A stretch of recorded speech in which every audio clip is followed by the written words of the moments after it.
SHO Pirabad की तरफ से और आवाम और पुलिस के अंदर जो दूरियां पैदा हुई थी उसके मालूमात और उसके हक़ाइक़ जानने के लिए हम इस इलाके में पहुँचे हैं। इस वक्त हम खड़े हैं जामा हक़ानिया, जहाँ नाखुशगवार वाक़या पेश आया है और इसके मुहर्रिकात जानने के लिए हम आवाम से और सियासी और समाजी रहनुमाओं से बातचीत करेंगे। मैं पाकिस्तान मुस्लिम अलैंस का मरकज़ी तर्जुमान सैयद हज़रत उमर इस वक्त पीराबाद के इलाके में मौजूद हूँ। ये वो इलाका है जहाँ पर उस दिन कुछ SHO की जानिब से एक वाक़या हुआ था मस्जिद इमाम के साथ। मैं इस चीज़ की भरपूर मज़म्मत करता हूँ, वो इसलिए कि एक मस्जिद इमाम पर दहशतगर्दी की दफ़ात डालना वो काबिल मज़म्मत बात है और FIR इस तरीके से काटी गई है कि उसके अंदर 13 दफ़ा डाले गए हैं। तो मैं ये आला हुकाम से पूछना चाहूँगा कि आखिर इतनी दफ़ा डाली क्यों गई है, क्या वजूहात थी। मेरे साथ human rights foundation of Pakistan के सदर भी हैं इमरान बशानी साहब, पाकिस्तान मुस्लिम अलैंस की कराची के सदर मोहम्मद अलाउद्दीन साहब भी हैं। मैं गुजारिश करूँगा कि वो भी अपने एक दो अल्फाज मस्जिद इमाम के लिए कुछ बोलें। यहाँ मस्जिद के बाहर भी खड़ा हूँ और इस वक्त मैं यहाँ नमाज़ भी पढ़ा हूँ। वज़ू खाना की हालत भी मैंने देखा। देखिए, इंतज़ामिया तो पूरा मुकम्मल गवर्नमेंट से ताउन कर रहा है।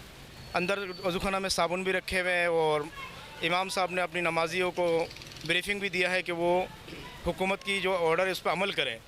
लेकिन गवर्नमेंट ने जो पॉलिसी बनाना था, जो पॉलिसी देना था कमिश्नर ने कराची और होम मिनिस्टर वगैरह ने, वो कोई भी SHO साहब यहाँ अगर किसी मदरसा में मस्जिद में चले जाए तो कम से कम इंतज़ामिया जो मुकामी इंतज़ामिया जो यूसी है चेयरमैन है, यूसी चेयरमैन है, उनके साथ अगर वो आते तो ये मामला ना होते। और अगर किसी आप इमाम के ख़िलाफ़ इतनी सारे दहशतगर्द की दफ़ा लगाएंगे तो आप मुझे बताएं, पुलिस के दरमियान और आवाम के दरमियान क्या दोस्ती पैदा होगा, दुश्मनी पैदा होगा? इससे आवाम के दरमियान और पुलिस के दरमियान नफ़रत पैदा होगा।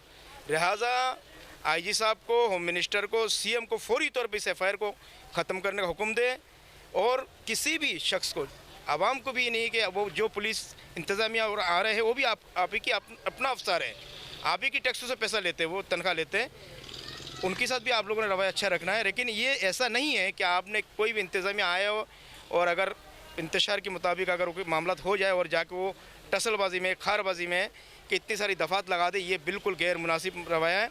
लेकिन हुकूमत को ऐसी पॉलिसी बनाना चाहिए इन हालात के अंदर कि मुकामी जो ज़िम्मेदार है, जो मुकामी यूसी चेयरमैन है, यूसी नाजिम है, कौंसिलर है, कि कोई यहाँ पर समाजी नुमाइंदा है, उनकी साथ लेके मस्जिद में आए जब इंतशार ना फैले। लिहाजा मैं सुप्रीम कोर्ट से और होम मिनिस्टर से, IG सिंध से, CM से इस FIR को फ़ौरी तौर पर ख़त्म करने का हुक्म दें जब तक आवाम के अंदर इंतशार ना फैले। पाकिस्तान जिंदाबाद। मुझे बहुत अफसोस हुआ है यहाँ मस्जिद पीराबाद हक्कानी मस्जिद के वाक़यात जो हमने पिछले दिनों सोशल मीडिया पर देखा, और उस दौरान मोहतरमा SHO साहबा ये कह रही थी कि फ़ौरी तौर पे मस्जिद इंतज़ामिया और इमाम को गिरफ़्तार करके हमारे सामने पेश किया जाए। और जिस तरह की यहाँ तंग गलियाँ हैं, ये कहना कि पुलिस पर हमला हुआ है, अगर पुलिस पर हमला होता तो यहाँ से कोई सिपाही वापस भी नहीं जा सकता था। यहाँ तो शिकायत ये है कि लेडी जो पुलिस अफसर थी वो जूता पहनकर मस्जिद के अंदर दाखिल हो गई हैं।